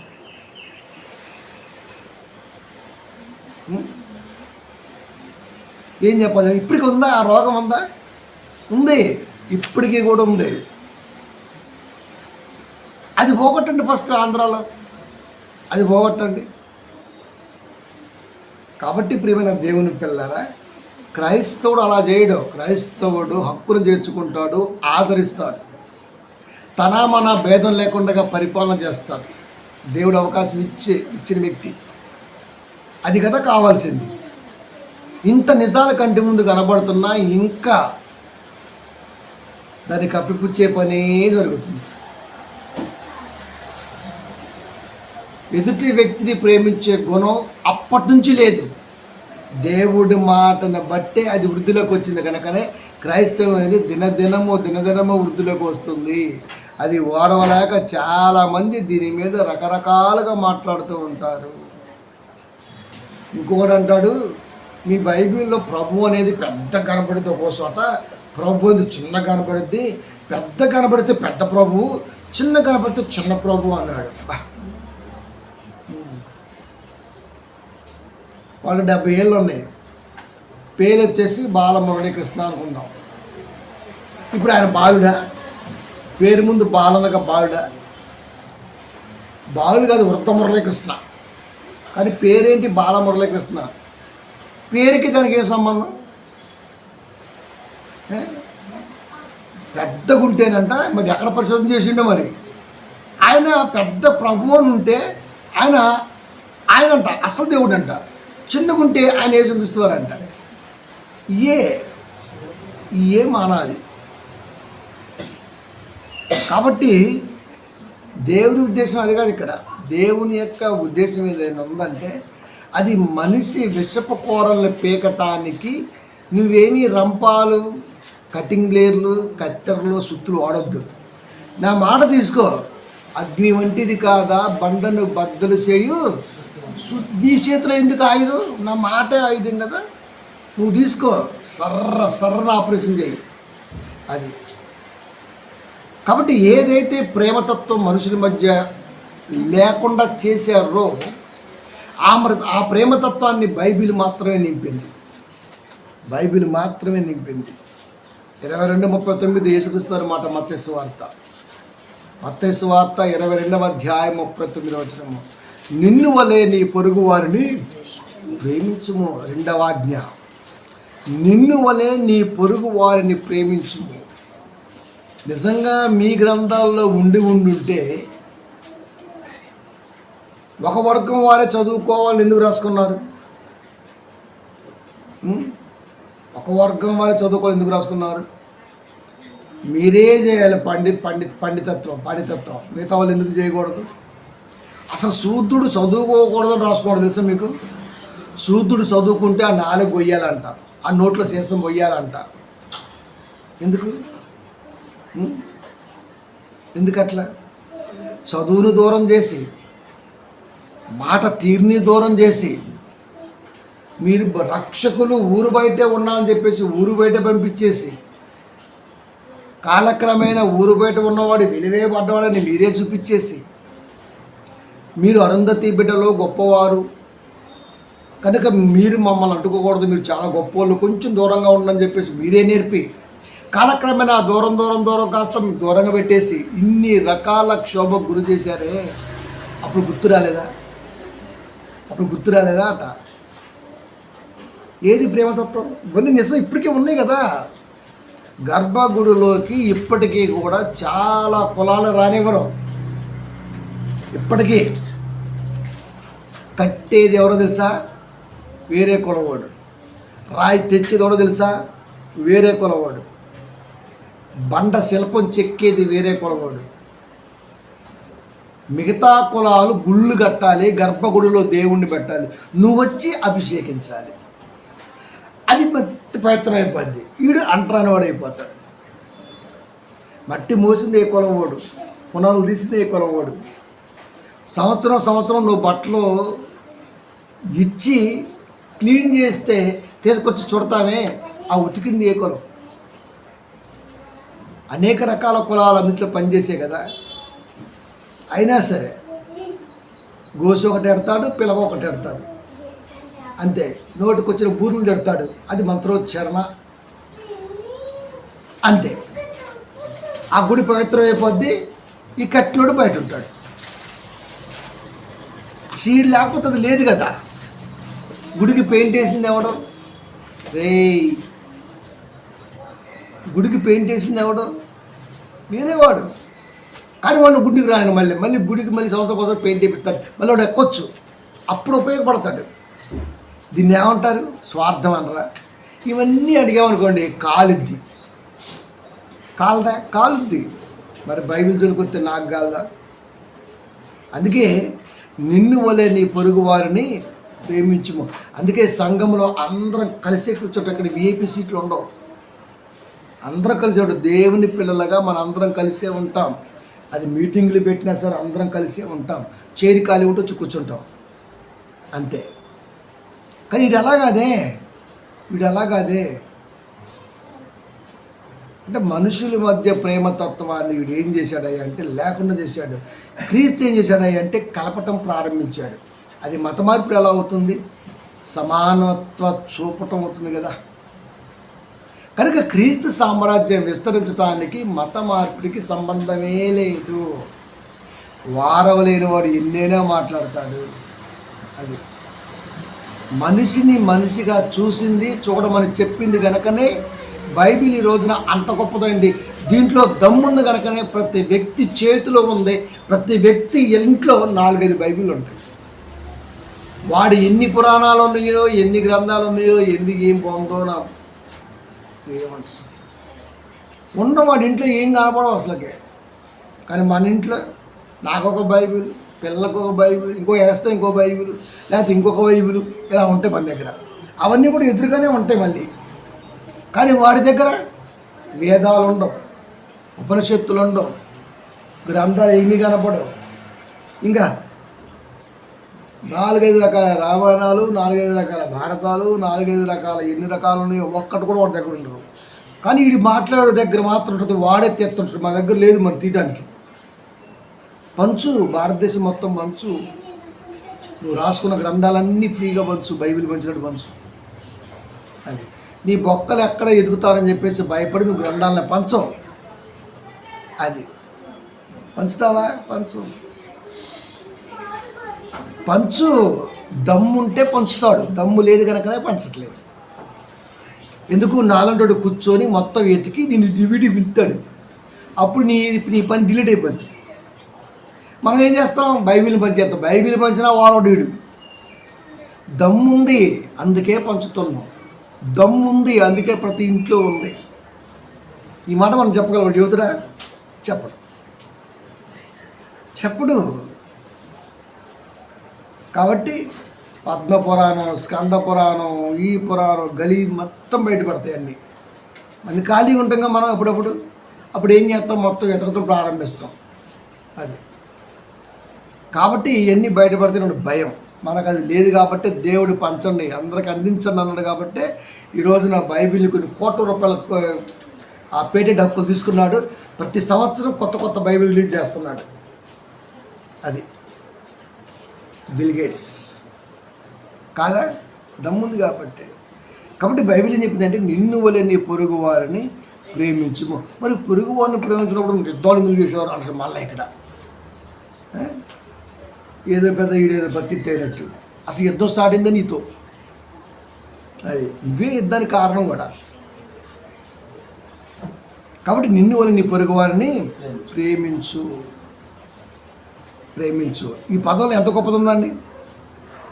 అలా ప్రేమతత్వాన్ని చాటారు కనుకనే ఈ రోజున భారతదేశములో మన దేశంలో క్రైస్తవ్యం ఒకడు చెబితే లేవట్లా, దినదినము వృద్ధిలోకి వస్తూనే ఉంది. అది అంటరానివాడిగా పక్కన పెడితే అంటు కట్టుకుంది. ఇది కొమ్మకంటు కట్టినట్టుగా ఆ దూరాన్ని జరిపేసింది. ఇంత గొప్పది క్రైస్తవ్యం కదా. కాబట్టి క్రైస్తవ్యం అనేది మతం కాదు. మతం అసలు కాదు. మత మార్పులు లేవు. అది బలవంతంగా ఎందుకు వస్తాం? వచ్చావంటే నువ్వు వింటావు. ఎప్పుడుకో తీసుకుంటావు బాప్తిస్మం అనే ఒక నిబంధన దేవుడికి లోబడి. దేవుడు అదే కోరుకున్నాడు. చూడండి ఆ మాట, లాస్ట్ మాట 6:15 గలతీ అపోస్తుడైన పౌలు గలతీ సంఘం ఉత్తరం రాస్తూ 6:15 అన్నమాట. కొత్త సృష్టి పొందుటయే కానీ సున్నతి పొందుట ఎందేమీ లేదు, పొందకపోతుంది ఏమీయూ. కొత్త సృష్టి పొందటమే దేవుడికి కావాలి. కొత్త సృష్టి అంటే వ్యక్తిగత మార్పు. కొత్త సృష్టి అంటే వ్యక్తిగత మార్పు.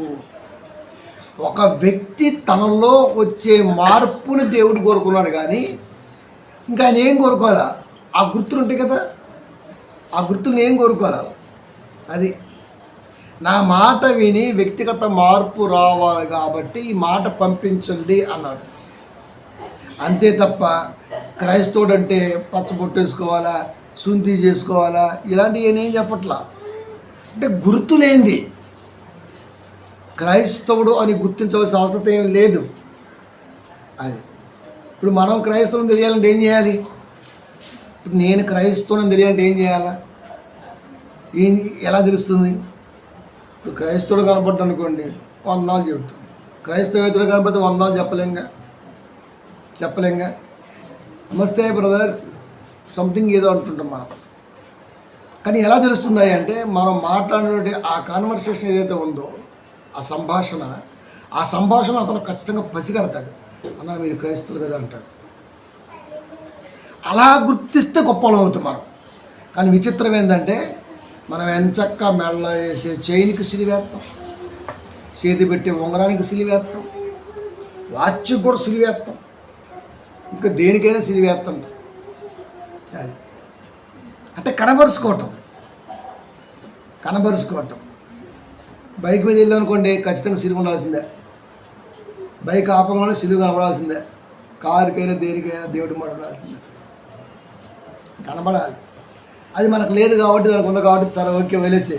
బైక్ ఉంది కాబట్టి మనకు కాదు కాబట్టి ఓకే రైట్, అది ఎవడని వేసుకోవచ్చు ఎవడని వేసుకోవచ్చు. కానీ మరి మనం ఎలా గుర్తాయంటే మనల్ని ఒకడు క్రైస్తవుడని గుర్తుంచుకోవాల్సిన అవసరం లేదు. అది అవసరం ఏముంది? ఇప్పుడు నేను క్రైస్తవుని అని ఒకటి గుర్తుపెట్టుకునే అవసరం ఏముంది? నా పని వాడితో ఉంది, వాడి పని నాతో ఉంది కాబట్టి ఆ పని ముగించుకొని వచ్చేస్తాం అంతే. ఇక్కడ దీనికి సంబంధించింది ఏముంది? ఒకవేళ ఏదైనా సరే కాన్వర్జేషన్ జరిగినప్పుడు ఆ దాంట్లో ఆ మాట విధానంలో గుర్తిస్తే గుర్తించవచ్చు, నో ప్రాబ్లం. అంతేకాని ప్రత్యేకించి వేరియేషన్ అనేది మాత్రం చూపించవలసిన అవసరం లేదు. ఎందుకంటే వ్యక్తిగత మార్పు మాత్రమే దేవుడు కోరుకున్నాడు. అది ఈ వ్యక్తిగత మార్పు అనేది మతపరమైనది కాదు, మరొక వ్యక్తిని ఇంప్రెస్ చేసేది కూడా కాదు. ఇంప్రెస్ చేసే అవసరం లేదు. అందుకే చాలాసార్లు పోలుగారు అదే మాట్లాడుతుంటారు, నేను అవివేకులే మాట్లాడుతుని, నేను తింగరవులాగా మాట్లాడుతుని అని మాట్లాడుతుంటాడు. అది వీళ్ళతో ఎలా మాట్లాడానంటే ఆయన ఇంకెవరితో ఎలా మాట్లాడుతుంటే మీరు చూడండి. కాబట్టి ప్రత్యేకించి లాంగ్వేజ్ ఏమి ఉండదు క్రైస్తవుడికి, ఒక ప్రత్యేకించి కోడే ఉండదు క్రైస్తవుడికి, ఒక ప్రత్యేకించి గుర్తింపే ఉండదు క్రైస్తవుడికి. అది ఉండదు. అంత అవసరం ఏమొచ్చింది? చూపించుకోవాల్సిన అవసరం ఏమొచ్చిందట. అందుకే సున్నతి పొందుట ఏంది ఏమీ లేదు, పొందకపోవటం ఏంది ఏమీ లేదు. ఏమీ లేదు అక్కడ. ఏమీ లేనప్పుడు ఏదో ఉందని బిల్డప్ ఇవ్వాల్సిన అవసరం ఏమొచ్చింది అంటే క్రైస్తవుల్లో ఉన్నటువంటి క్రైస్తవులకు రాకుండా కోరలు.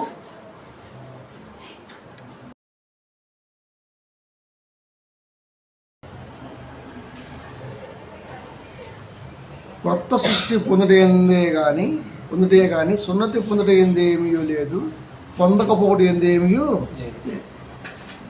వ్యక్తిగత మార్పు మాత్రమే కావాలి, అది దేవుడు కోరుకున్నాడు. కనుక ఇది మతపరమైన ఆచారం కాదు, మతపరమైన పద్ధతి అంతకంటే కాదు.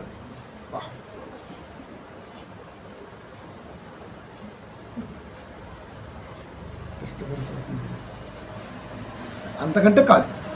కాబట్టి ప్రియమైన దేవుని పేర ఎప్పటి నుంచో ప్రారంభం నుంచి దేవుడి మాట అలా ఎదిగి ఈ రోజున ఇక్కడ దాకా వచ్చింది. నేను దేవుళ్ళలోకి వచ్చినా, నువ్వు దేవుళ్ళలోకి వచ్చినా, యేసుక్రీస్తు వారి మాట లేక ముందు మనం వేరే యాంగిల్లో ఉండి ఉన్నాం. అది అందరికీ తెలుసు. దాంతో పోల్చుకుంటే ఇక్కడ కొంచెం ప్రశాంతం ఉంది. ఏదన్నా ఇబ్బంది కలిగితే దేవుడు ఉన్నాడని ఒక నమ్మకం ఉంది. మాట్లాడే పద్ధతి మారింది, తీరు మారింది, ఉద్దేశాలు మారాయి. ఇవన్నీ మార్చింది క్రిస్టియానిటీ మాత్రమే.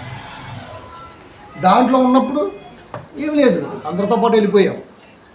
కానీ ఇక్కడికి వచ్చిన తర్వాత ఆలోచనలో మార్పు వచ్చింది, అడుగులో మార్పు వచ్చింది, కుటుంబ విధానంలో మార్పు వచ్చింది, ప్రతి దాంట్లో మార్పు వచ్చింది.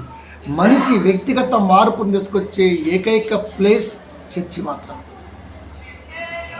ఇది లేకుండా చేస్తా అంటున్నాడు. ఒరే చర్చి ఏంటి? ఇది కాదు స్వామి, ఈడగాతి వేరే చోట కడతాం. అవసరమా? ఈడగాతి వేరే చోట కడతాం, వేరే చోట చేస్తాం.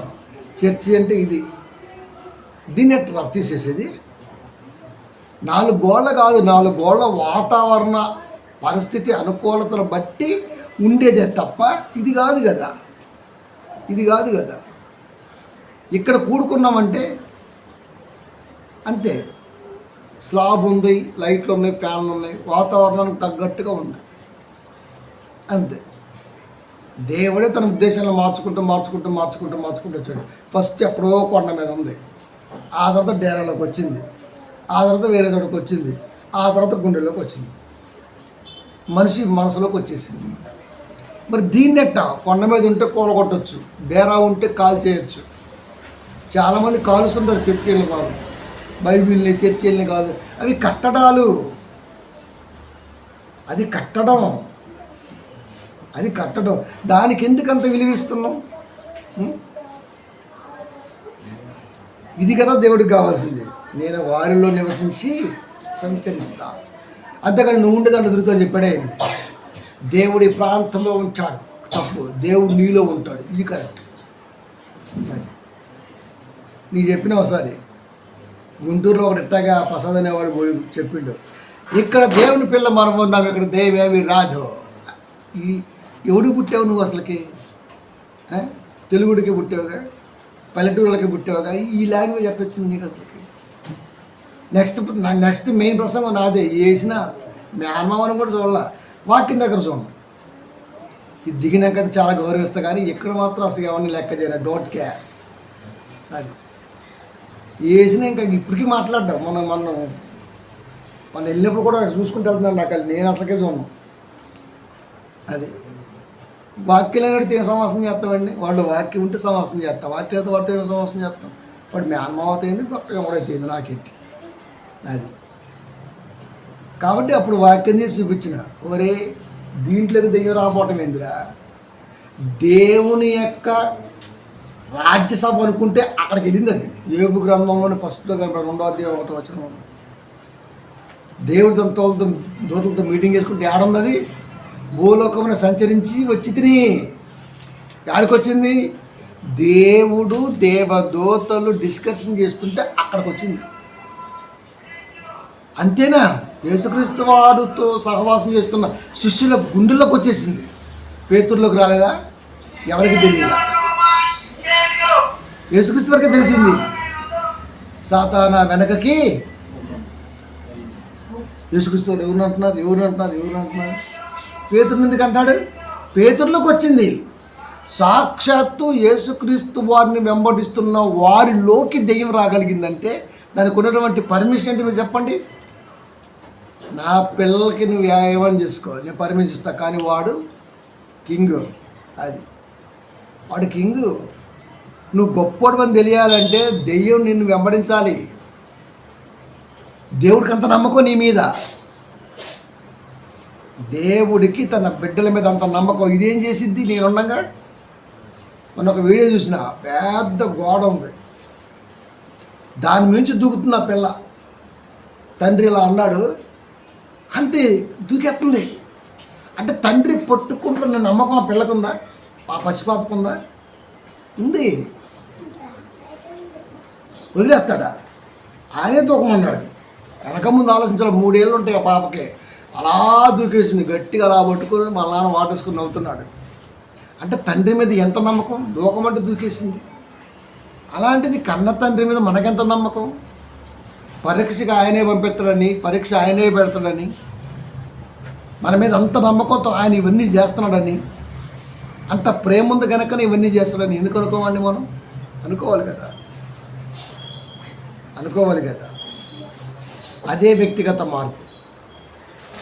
అది కనుక ఆ ఆలోచనలన్నీ కూడా అలా వృద్ధిలోకి వచ్చి ఈ రోజున క్రైస్తవం అనేది ఇంత గొప్పగా స్ప్రెడ్ అయింది. కానీ ఎవడో మారిస్తే కాలేదు. అది కాబట్టి అనేక కులాలు, నేనే మార్గం అన్నాడు, అనేక మతాలు, అనేక జాతులు, అనేక వర్ణాలు, అనేక దేశాలు, అనేక ప్రాంతాలు అందరూ కలిసి క్రీస్తు కుటుంబంగా వస్తున్నారు. వారవలేకపోతుంది. రాకుండా ఏమో వాళ్ళు రెచ్చగొడుతుంది, వచ్చినాకేమో వీళ్ళని దెబ్బేస్తుంది. దాని ప్రయత్నం ఆపదండి. రాకుండానే బయట నుంచి బాహ్య ప్రపంచం టార్గెట్ చేసింది. వీళ్ళందరి మీద పడుతున్నారు. వాళ్ళు వచ్చిన తర్వాత మళ్ళీ వీళ్ళనే టార్గెట్ చేసింది. వాక్యనని కాపర్లు, నమ్మకలేని విశ్వాసులు. అది కాపరికి వాక్యం రాదు, ఆడటే ఆ పార్టీయే, ఈడిటే. అంటే విశ్వాసుల్ని కాపర్ని కూడా టార్గెట్ చేసింది. అంతర్గతంగా దెబ్బేస్తుంది, బాహ్యంగా దెబ్బేస్తుంది.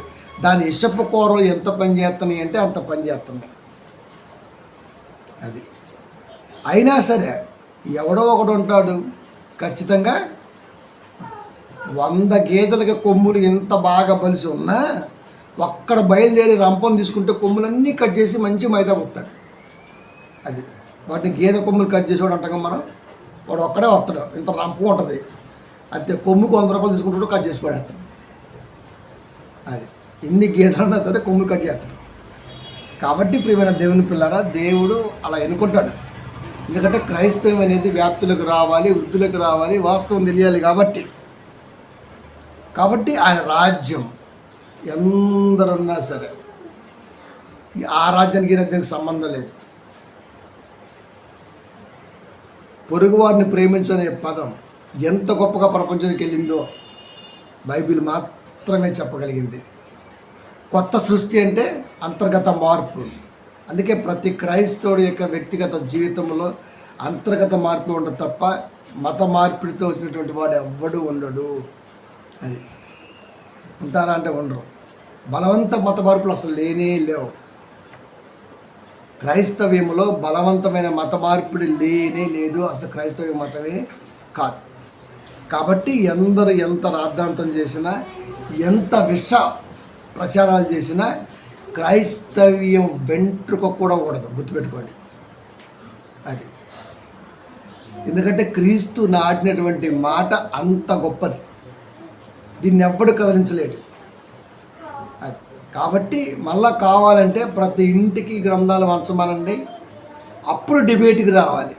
బైబిల్ ఎలాగైతే అందరిలో ఉందో అలాగే ఈడులో దమ్ముంటే ఈ గ్రంథాలు కూడా పంపిస్తే అప్పుడు తెలిసిపోద్ది ఎవడేంటన్నది. కాబట్టి వాటి గురించి మనం డిస్కషన్ చేయవు. ఎప్పుడు కూడా ఎదుటి వాడి ఆలోచన వాడిది, వాడి ఉద్దేశం వాడిది. కాబట్టి దాని గురించి ఎప్పుడు మాట్లాడడం. వాడు ఏమన్నా చేసుకుని మనకెందుకు. దీని మీదకి వస్తే మాత్రం ఒప్పుకో. అందుకనే సింధు లోయ నాగరికత దగ్గర నుండి నేటి క్రీస్తు మాట వరకు చూసుకుంటే అప్పటికంటే ముందే బైబిల్ మాట నాటబడుతూ వచ్చింది. ఇంగ్లీష్ వాళ్ళ కాలానికి వచ్చేసరికి మళ్ళీ గుర్తు చేస్తున్నా, ఇంగ్లీష్ వాళ్ళ కాలానికి వచ్చేసరికల్లా మిషనరీ రూపంలో మంచి బహిర్గతం అయిపోయింది. ఆ తర్వాత ఓపెన్గా అందరూ బయటకు వచ్చేసారు. అప్పటిదాకా లోపల ఉంది, ఓపెన్గా అందరూ బయటకు వచ్చేసారు. ఆ తర్వాత బయట కనబడుతూనే ఉన్నారు చర్చిల రూపములు, సంఘాలుగా, పేర్ల రూపంలో. ఇది వారం లేకుండా వాడు ఎన్ని ప్రయత్నాలు చేసినా పెద్దగా క్రైస్తవ్యానికి నష్టం ఏమీ జరగదు. ఎప్పటికీ క్రైస్తవ్యానికి లాస్ ఏమీ ఉండదు. అది వాడు ఎన్ని విషప్రయోగాలు చేసుకున్నా సరే లాస్ ఏమీ ఉండదు. కాబట్టి ప్రియమైన దేవుని పిల్లరా, విషపు కోరలు ఎంత విషాన్ని జల్లినా క్రీస్తు ప్రేమ ముందు ఆ విషయం కూడా అమృతంగానే మారిద్ది. అది అమృతంగానే మారిద్ది. కాబట్టి వాళ్ళు కూడా మారాలని, దేవుడి ఆలోచనలకు రావాలని మనస్ఫూర్తిగా కోరుకుంటూ, అంతర్గత మార్పే తప్ప మత మార్పిడి కాదు బైబిల్ అనేది చెప్పడం కొరకు ఈ అంశాన్ని మీతో మాట్లాడుతున్నాను. రైట్. కాబట్టి ప్రియమైన దేవుని పిల్లరా, క్రైస్తవ్యం అంటే ఎప్పుడు కూడా జమ్మే. ప్రార్థించుకుందాం.